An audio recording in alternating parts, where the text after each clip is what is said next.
Hi friends, आज का हमारा विषय है भारत यानी कि जलवायु। भारत में कितनी प्रकार की जलवायु पाई जाती है। हम देखते हैं कि कभी ठंडी होती है, कभी गर्मी होती है, कभी बरसात होने लगती है, कभी बहुत ज़्यादा गर्मी पड़ती है। तो ये आज हम जलवायु के बारे में पढ़ेंगे कि जलवायु है क्या। अपने आसपास जहाँ हम पर रहते हैं देखते होंगे कि बहुत गर्मी पड़ती है, बरसात होने लगती है, कभी कभी एक ही दिन में बरसात भी होती है, धूप भी होती है और पता लगा ठंडा मौसम भी हो जाता है या बहुत ज़्यादा गर्मी हो जाती है। इस प्रकार की चीज़ों को पढ़ने के लिए हम मौसम के बारे में पढ़ेंगे आज।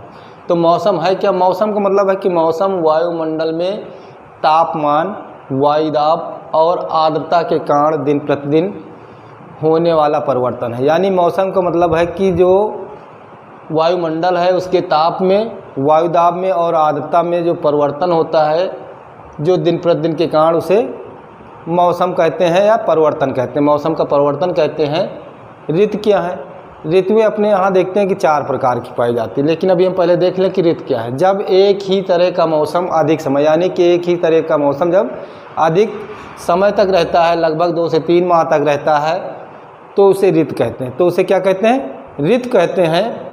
भारत में 4 प्रमुख ऋतुएं पाई जाती हैं। 4 प्रमुख ऋतुएं पाई जाती हैं। हम आप जानते हैं कि दिसंबर से फरवरी तक ठंडा मौसम यानी कि शीत ऋतु होता है। यानी कि दिसंबर से बहुत ज़्यादा ठंडी पड़ती है और फरवरी तक रहता है। इसे हम ठंडा मौसम कहते हैं और इसे शीत ऋतु कहते हैं। क्या कहते हैं? शीत ऋतु कहते हैं। और मार्च से मई तक का महीना कैसा होता है? ग्रीष्म ऋतु कहलाता है। ये गर्म मौसम होता है। क्या होता है? गर्म मौसम होता है। इसे हम ग्रीष्म ऋतु कहते हैं। जून से सितंबर तक का माह वर्षा मौसम कहलाता है। वर्षा का मौसम कहलाता है। वर्षा मौसम देखिए कि जून, जुलाई, अगस्त, सितंबर तक लगभग वर्षा होती रहती बीच बीच में, तो इसे क्या कहते हैं? वर्षा ऋतु कहते हैं। क्या कहते हैं? वर्षा ऋतु कहते हैं। इस समय अक्टूबर से नवंबर तक का सामान्य मौसम होता है। यानी कि अक्टूबर से नवंबर तक का जो मौसम होता है वो सामान्य मौसम होता है। ना बहुत ज़्यादा ठंडी होती है, ना बहुत ज़्यादा गर्मी होती है। ये शरद ऋतु होता है। कैसा होता है? शरद ऋतु होता है। फिर हम देखते हैं शीत ऋतु। शीत ऋतु कैसे होता है? शीत ऋतु में सूर्य की किरणें, यानी कि जो शीत ऋतु होता है, सूर्य की किरणें भारतीय भूभाग पर कैसे पड़ती? तिरछी पड़ती हैं। अपेक्षाकृत क्या होती है? तिरछी पड़ती हैं, जिससे यहाँ ठंड पड़ती है। यानी कि जो प्रकाश होता है वो तिरछी पड़ती हैं। जब सीधा पड़ता है तो गर्मी होती है, तिरछी पड़ती है तो क्या होता है? ठंडी पड़ती है, यानी ठंड पड़ती है। दक्षिण भारत की तुलना में भारत में अधिक ठंड रहती है। दक्षिण भारत की तुलना में भारत में अधिक ठंड रहती है। दिन अपेक्षाकृत गर्म होते हैं और रातें क्या होती? ठंडी होती हैं। दिन अपेक्षाकृत क्या होती है? कुछ गर्म होती हैं और रातें क्या होती हैं? ठंडी होती हैं। पहाड़ों पर बर्फ़ जम जाती है। यानी कि जब ठंडा का मौसम होता है, शीत ऋतु होता है, तो पहाड़ों पर क्या होता है? बर्फ़ जम जाती है, जिसके फलस्वरूप हवाएं चलती हैं। यानी कि जिसके फलस्वरूप क्या होती हैं? हवाएं चलती हैं। और उत्तर भारत के मैदानी भागों में शीत ऋतु की लहर चलती है। यानी शीत की लहर चलती है। इस मौसम में किसान क्या करता है? अपने यहाँ रबी के मौसम यानी कि रबी की फसलें बोई जाती हैं।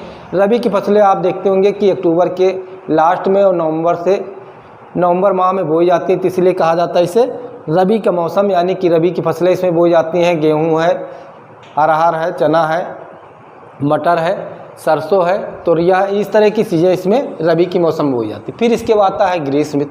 ग्रीष्म ऋतु क्या है? ग्रीष्म ऋतु में सूर्य की किरणें भारतीय भूभाग पर कैसे पड़ती? सीधी पड़ती हैं।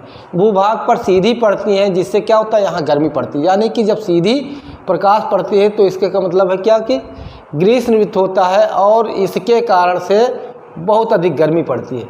उत्तर के मैदान में दिन के समय गर्म एवं शुष्क हवाएं चलती हैं। उत्तर के मैदान में क्या होती हैं? गर्म एवं शुष्क हवाएं चलती हैं, जिसे क्या कहा जाता है? लू कहते हैं। क्या कहते हैं? कि भैया बहुत लू पड़ रही है, तो लू कहते हैं। कभी कभी आंधी भी चलने लगती है। हम देखते हैं कि मौसम रहता है, नहीं तो तेज आंधी चलने लगती है। फिर इसके बाद आता है इस ऋतु में किसान क्या करता है?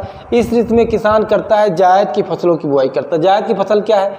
आप देखेंगे कि अप्रैल, मई, जून, जुलाई के बीच में जो बोई जाती है, फरवरी के बाद से मार्च में, वो जायद की फसलें बोई जाती है, जैसे उड़द है, मूंग है,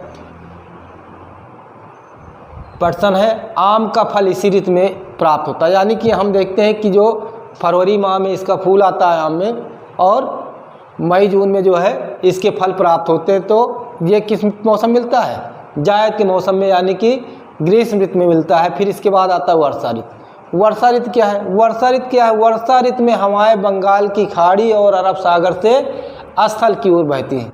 यानी कि बंगाल की खाड़ी से हम देखते हैं सुनते हैं मौसम आ रहा है, मौसम कहाँ से आता है? बंगाल की खाड़ी से आता है और अरब सागर की ओर से बहती है। इनके बहने से क्या होता है? ये अपने साथ क्या करती हैं? नमी लाती हैं। जब नमी लाती हैं तो ये हवाएं जब पहाड़ों से टकराती तो वर्षा होती है। यानी कि जब पहाड़ से टकरा जाती हैं तो उसके कारण से मौसम बनता है तो वर्षा होती है। इस ऋतु में किसान क्या करता है?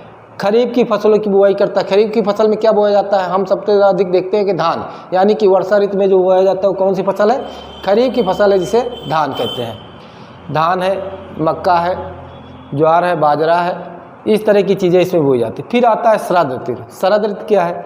शरद ऋतु में हवाएं स्थल भागों से लौटकर बंगाल की खाड़ी की ओर बढ़ती हैं। यानी कि जो हवाएं थी वो स्थल भाग से लौट करके कहाँ जाती हैं? बंगाल की खाड़ी की तरफ चली जाती है, बहती हैं, जिससे भारत के दक्षिणी भाग विशेष करके तमिलनाडु और आंध्र प्रदेश में वर्षा होने लगती है। जब वर्षा होती है तो भारत के उत्तरी मैदानों में इस समय ना अधिक गर्मी होती है और ना अधिक सर्दी होती है। इस ऋतु में किसान खरीफ की फसलों की कटाई करता है। यानी कि इस समय मौसम जो चल रहा है, आप देख रहे हैं, जो इस समय वीडियो देखेंगे आप, तो इस समय कौन सा मौसम चल रहा है? अक्टूबर का माह चल रहा है। अक्टूबर के माह में मौसम धीरे धीरे हल्का सर्द होने लगता है और इस मौसम में क्या होता है? अक्टूबर नवंबर में धान की कटाई होती है। इस मौसम में खरीफ की फसलों की कटाई की जाती है और उसके बाद क्या होता है? रबी फसल बोई जाती है। ऋतुओं का चक्र जब कई वर्षों, लगभग 30 से 35 वर्ष से अधिक तक लगातार एक समान रहता है। यानी कि जब लगातार एक समान रहता है तो इस दशा को क्या कहते हैं? उस क्षेत्र का जलवायु कहते हैं। उस क्षेत्र की क्या कहते हैं? भारत की जलवायु से साथ साथ नेक्स्ट आगे देखते हैं हम सब लोग भारत की जलवायु। हम आप जानते हैं भारत की जलवायु कैसी है? कहीं ठंडी है, कहीं गर्मी है, कहीं बरसात होती रहती है। तो भारत की जलवायु क्या है? किसी स्थान की जलवायु उसकी भौगोलिक स्थिति, समुद्र तल से ऊंचाई तथा समुद्र से दूरी पर निर्भर करती है। यानी कि जो समुद्र तल है उसकी ऊंचाई से और उसकी दूरी से निर्भर करता है कि वहाँ की जलवायु कैसी होती है। हम जानते हैं, क्या जानते हैं भाई? कि हम जानते हैं भारत की भौगोलिक स्थिति में विविधता। यानी कि भारत जो है ये विविधता वाला देश है, जहाँ पर कहीं पर पर्वत है तो कहीं पठार है, कहीं क्या है? मरुभूमि है यानी कि रेगिस्तान है, तो कहीं समुद्री तट है। यानी कि विभिन्न प्रकार से यानी विविधता पाई जाती है, तो विभिन्न प्रकार की व्यवस्थाएं भी पाई जाती हैं। इसी कारण हमें भारत की जलवायु में क्षेत्रीय विभिन्नता का अनुभव होता है। यानी कि जो क्षेत्रीय विभिन्नता है वो इसी कारण से भारत में पाई जाती है।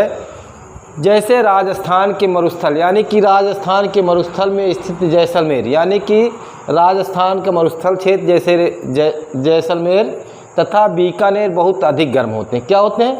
बहुत गर्म स्थान है। जबकि जम्मू और कश्मीर कैसा है? ठंडा प्रदेश है।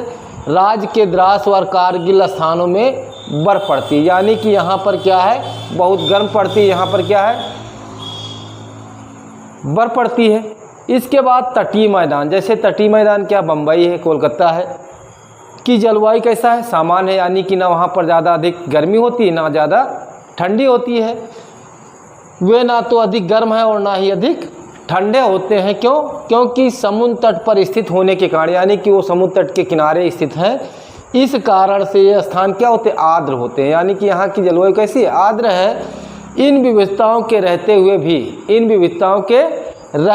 भी भारत की जलवायु को मानसूनी जलवायु कहते हैं। यानी कि इस विविधता होने के कारण इसके साथ साथ इसको क्या कहा जाता है? मानसूनी जलवायु कहा जाता है, क्योंकि उष्णकटिबंधीय क्षेत्र में स्थित होता है। होने के कारण भारत की जलवायु क्या है? मानसूनी हवाओं से अधिक प्रभावित होती है। यानी कि जो मानसूनी हवाएं चलती हैं उनके कारण से अधिक प्रभावित होती हैं।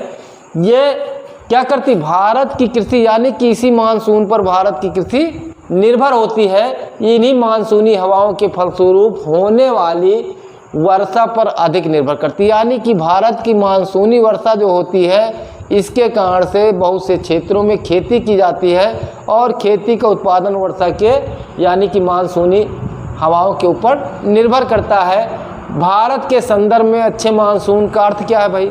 अच्छे मानसून का अर्थ है कि पर्याप्त वर्षा तथा इसके कारण प्रचुर मात्रा में फसलों का उत्पादन होता है। यानी कि मानसून अच्छा होता है तो फसल उत्पादन अच्छा होता है। अगर मानसून क्या है? अच्छा नहीं होता तो फसल उत्पादन अच्छा नहीं होता। फिर इसके बाद आता है मानसूनी हवाएं। क्या आता है? मानसूनी हवाएं। कर्क रेखा हमारे देश को लगभग 2 बराबर भागों में बांटती है, यानी कि जो कर्क रेखा है भारत को लगभग 2 बराबर भागों में विभाजित करती है।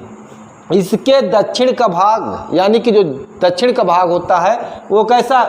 उष्णकटिबंधीय यानी कि गर्म जलवायु का क्षेत्र है, जबकि उत्तर का भाग उपोष्ण कटिबंधीय यानी कि कुछ कम गर्म क्षेत्र के अंतर्गत आता है। यानी कि उष्णकटिबंधीय गर्म जलवायु वाला क्षेत्र है, जो उपोष्ण कटिबंधीय क्षेत्र है ये कुछ गर्म क्षेत्र होता है, इसके अंतर्गत आता है। इसलिए ग्रीष्म ऋतु में ऊंचाई वाले यानी कि जो ऊंचाई वाले स्थान होते हैं, स्थानों को छोड़कर पूरे देश में क्या होता है? स्थलीय भाग पर तापमान क्या होता है? काफ़ी अधिक रहता है, यानी कि काफ़ी अधिक रहता है, गर्म रहता है। किंतु अरब सागर तथा बंगाल की खाड़ी यानी कि अरब सागर और बंगाल की खाड़ी का तापमान क्या होता है? कम रहता है। इस कारण से नमीयुक्त हवाएं समुद्र की स्थल की ओर चलती हैं, यानी कि समुद्र की स्थल की ओर चलती हैं और अधिक वर्षा करती हैं। समुद्र की वर्षा की ओर चलती है और अधिक वर्षा करती है। इस स्थिति में विपरीत शीत ऋतु में उत्तरी क्षेत्र का तापमान क्या होता है? काफ़ी कम हो जाता है, किंतु अरब सागर तथा बंगाल की खाड़ी का तापमान अपेक्षाकृत कैसा होता है? अधिक होता है। इस प्रकार से मानसूनी हवाएं चलती हैं। फिर नेक्स्ट आगे दिया है कि मानसूनी हवाएं जो होती हैं इस कारण से अपेक्षाकृत शुष्क हवाएं, यानी कि शुष्क हवाएं क्या होती हैं? स्थल से समुद्र की ओर चलने लगती हैं, स्थल से समुद्र की ओर चलने लगती है और कम वर्षा करती है। यानी कि जब ये शुष्क हवाएं चलती हैं स्थल से समुद्र की ओर तो क्या हो जाता है? कम वर्षा होती है। ऋतुओं के अनुसार, यानी कि जो ऋतु परिवर्तन होता है ऋतुओं के अनुसार क्या हो जाता है? दिशा परिवर्तन करने वाली इन हवाओं को क्या कहते हैं? मानसूनी हवाएं कहते हैं। इन क्या कहते हैं? मानसूनी हवाएं कहते हैं। हम आप देखते हैं जब गर्मियों का सीज़न आता तो हवाएं बहुत तेज़ चलती हैं, ठंडी के सीज़न में कभी कभी चलती हैं, लेकिन बसंत के ऋतु में क्या होती है? उस समय भी हवाएं चलती हैं। तो ये मानसूनी हवाएं कहलाती। क्या कहलाती? मानसूनी हवाएं कहलाती हैं। फिर वर्षा, हम आप जानते हैं वर्षा जो होता है, वर्षा पूरे साल नहीं होती, कभी कभी वर्षा बहुत अधिक होती, कभी कम होती है। और सबसे अधिक जो वर्षा होती है अपने यहाँ जून जुलाई से लेकर के सितंबर माह तक के बीच में होता है। फिर बीच में ठंडी के सीज़न में कभी फरवरी जनवरी में कुछ वर्षा होती है और चलते फिरते। फिर उसके बाद देखते हैं कि हमारे देश में वर्षा का वितरण क्या असमान है, यानी कि जो वर्षा होती है वो क्या होती है? असमान होती, कहीं बहुत ज़्यादा वर्षा होती है, कहीं कम वर्षा होती है। तो दक्षिण भारत में पश्चिमी और पूर्वी, यानी कि दक्षिण भारत में पश्चिमी और पूर्वी तट से आंतरिक भागों की ओर, यानी कि जो आंतरिक भाग है उसकी ओर से क्या होता है? वर्षा की मात्रा धीरे धीरे घटती रहती है, यानी कि घटती जाती है। इसके बाद क्या होता है कि उत्तरी भारत में पूर्व से पश्चिम की ओर, उत्तरी भारत के पूर्व से पश्चिम की ओर वर्षा की मात्रा क्या होती? कम होती है, क्योंकि वर्षा ऋतु में अरब सागर की जो हवाएं होती हैं, जो अरब सागर और बंगाल की खाड़ी से उठने वाले बादल होते हैं, वो पहले तटों पर क्या करते हैं? पहुंचते हैं। यानी कि पहले क्या होते हैं? तटों पर पहुंचते हैं। इनके पहुंचने से क्या होता है? ये अधिक जलवाष्प क्या होता है? वर्षा होती है, यानी कि जलवाष्प को एकत्र करते हैं, उसके बाद जहां पर पहुंचते हैं वहां पर वर्षा करते हैं। तो ये अधिक जलवाष्प से भरे होते हैं और इनसे घनघोर वर्षा होती है। यानी कि जब जलवाष्प इकट्ठा कर लेते हैं तो जहां पहुंचते हैं, यानी कि जहां नज़दीक होगा वहां पहुंचेंगे, वहां पर क्या होती है? घनघोर वर्षा होती है। इन बादलों को लेकर हवाएं क्या होती हैं? जब भारत के आंतरिक भागों में, यानी कि भारत के आंतरिक भागों में बहुत बड़ा क्षेत्र भागों में पहुंचती हैं तो उनसे क्या होता है? कम वर्षा होती है। यानी कि जो नज़दीक होता है उनको ज़्यादा सप्लाई हो जाती है, जो दूर होते हैं उनको कम होती है। इस स्थिति में क्या होता है? जब ये राजस्थान पहुंचती है, यानी कि राजस्थान राज्य पर पहुंचते पहुंचते क्या होता है? इन बादलों में बहुत कम जलवाष्प बचती है। यानी कि जब ये नज़दीक वाले क्षेत्रों में होते हैं, पूर्वी क्षेत्रों में होते हैं तो क्या होता है? बहुत अधिक वर्षा होती है। लेकिन जब राजस्थान के क्षेत्रों तक पहुंचते पहुंचते क्या होती है? जलवाष्प क्या हो जाते हैं? पहुंचते पहुंचते बादलों के कम हो जाते हैं, जलवाष्प बचती है। इसलिए यह प्रदेश क्या होता है? लगभग सूखा रह जाता है। यानी कि हम आप सुनते हैं कि राजस्थान में बहुत रेगिस्तान है, मरुस्थल है, इसलिए वहाँ पर क्यों? क्योंकि वहाँ पानी गिरता नहीं है, इसलिए वहाँ पर क्या होता है? सूखा रह जाता है। भारत के उत्तर पूर्वी राज्य तीन ओर से, किससे, तीन ओर से पहाड़ों से घिरा होता है। इन पहाड़ों के घिरे होने के कारण से क्या होता है, इस कारण से जलवायु वाष्पयुक्त बादल यहाँ से आगे नहीं बढ़ पाते, क्योंकि तीनों तरफ से घिरा हुआ है। एक तरफ से जब जाता है तो क्या है, आगे की ओर नहीं बढ़ पाते हैं और पूरी तरह से स्वयं को जलवाष्प क्या कर देते हैं, खाली कर देते हैं, यानी कि वर्षा हो जाती है। इससे भारत के उत्तर पूर्वी राज्यों में अधिक वर्षा होती है। उत्तर पूर्वी राज्य जो होते हैं उसमें भरपूर वर्षा होती है। वर्षा नापने के लिए क्या किया जाता है, वर्षा नापने के लिए हम आप जानते हैं वर्षा मापी यंत्र से वर्षा नापा जाता है और इसकी जो इकाई होती है इसकी माप किस में करेंगे, सेंटीमीटर में करेंगे या इंच में करेंगे।